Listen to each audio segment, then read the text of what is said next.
جی صاحب، آج شہر حیدرآباد میں 2 دن سے ایک المناک واقعے کی تشہیر چل رہی ہے اور آل انڈیا صوفی علماء کونسل اس واقعے کی سخت سے سخت مذمت کرتا ہے۔ چاہے کسی بھی معاشرے میں ہو، کسی بھی طبقے میں ہو، ایسے واقعات ہونا یہ انسانیت سوز ہے۔ لیکن یہاں پر ایک سوالیہ نشان ہے کہ ایک دن کے وقت میں ایک پاش علاقے میں جب یہ واقعہ ہوتا ہے تو ہماری پولیس کیا کر رہی تھی، ہماری انٹیلیجنس کیا کر رہی تھی، ایک سوال ہے۔ اب یہاں پر ہمارے اسٹیٹ کی اور ہمارے شہر کی پولیس کی ناکامی برابر عیاں ہوتی ہے۔ اور دوسری اہم بات یہ ہے کہ اس علاقے میں جہاں تک ہمارے معلومات ہے کئی ایسے کلب ہیں جو جہاں پر کھلے عام شراب نوشی چلتی ہے اور ڈرگ کے بھی کاروبار ہوتے ہیں۔ تو کیا حکومت تلنگانہ در پردہ نوجوان نسل کو برباد کرنا چاہ رہی ہے؟ کیا حکومت تلنگانہ اپنے ذریعے آمدنی کو بڑھانے کے لیے نوجوان نسل کو غلط راستے پر ڈالنا چاہ رہی ہے؟ کیا ایسے کلبوں کے خلاف سخت اقدامات کیوں نہیں کیے گئے؟ جب 17 سال کے بچے اس کلب میں گئے ہیں تو اس کلب کو فوری بند کر دینا چاہیے تھا۔ لیکن ستم ظریفی یہ ہے کہ ابھی تک صرف تحقیقات کا تیخون دیا جا رہا ہے۔ ہم یہ مطالبہ کرتے ہیں کہ جو خاطی ہے ان کو کیفر کردار تک پہنچایا جائے۔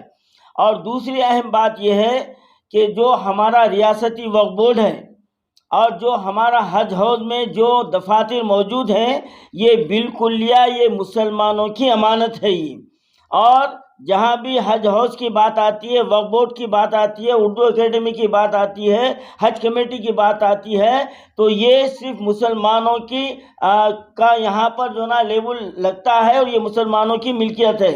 اور ایسے مسلمانوں کے ذمہ دار عہدے کے اوپر ایسے شخص کو بٹھانا جن کے تعلق سے ہم بارہا یہ عوام کے سامنے حکومت کو متنبع کیے ہیں کہ جو موجودہ چیئرمین ہے وہ خود کیریکٹر لیس ہے اور ان کے کئی ثبوت میڈیا میں آ چکے ہیں اور ہم بھی وہ ثبوت پیش کر چکے ہیں۔ اور آج ہمارا ریاستی وقف بورڈ نہ صرف ہندوستان میں بلکہ پوری دنیا میں بدنام ہو چکا ہے۔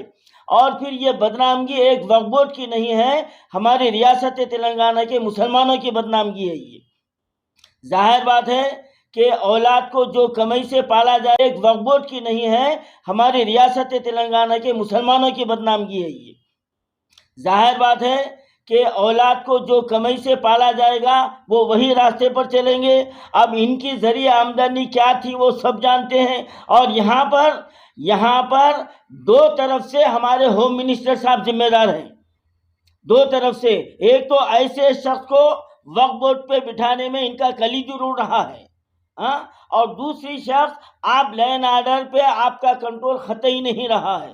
تو لہذا ایسی صورت میں میں محمود علی صاحب سے یہ مطالبہ کرتا ہوں کہ اب آپ اخلاقی طور پر اس کرسی پر بیٹھنے کا آپ حق سے محروم ہو چکے ہیں۔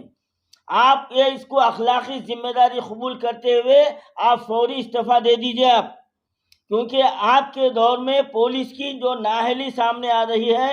میں یہاں پر اور تفصیلات پہ دوسرے موضوع پر بات نہیں کروں گا کہ اس سے پہلے بھی ایک حادثہ شمس آباد میں پیش آیا اور 4 معصوم بچوں کا قتل ہوا ہے۔ یہ میں نے نہیں کہا بلکہ یہ سپریم کورٹ کا فیصلہ ہے کہ وہ معصوم تھے، کیا تھے، غریب تھے، فوری ان کا انکاؤنٹر ہو گیا ہے۔ لیکن 28 تاریخ سے آج 4 تاریخ ہو گئی ہے، ابھی تک خاتیوں کا نام باہر نہیں آیا۔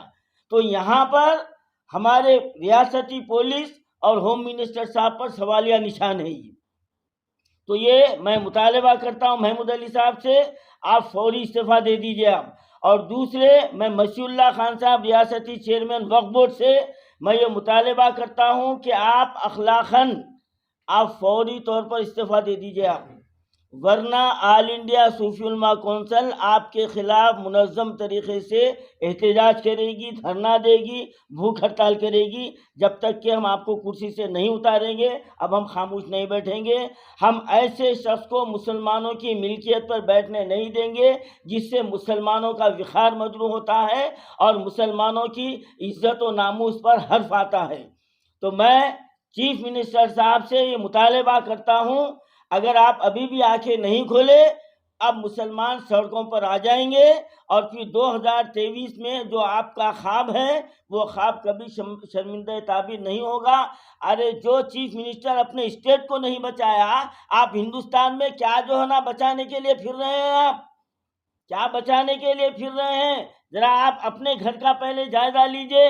آپ اپنے اسٹیٹ کے کسی جو ہے نا مسلم نمائندے سے آپ ملاقات نہیں کر سکتے، آپ کے پاس اتنا وقت نہیں ہے۔ آپ کیا ہندوستان کی ترقی کے لیے کیا کام کریں گے؟ آپ جو بیوقوف بنا لیتے پھر رہے ہیں۔ پہلے آپ اپنے گھر کو دیکھیے، اپنے اسٹیٹ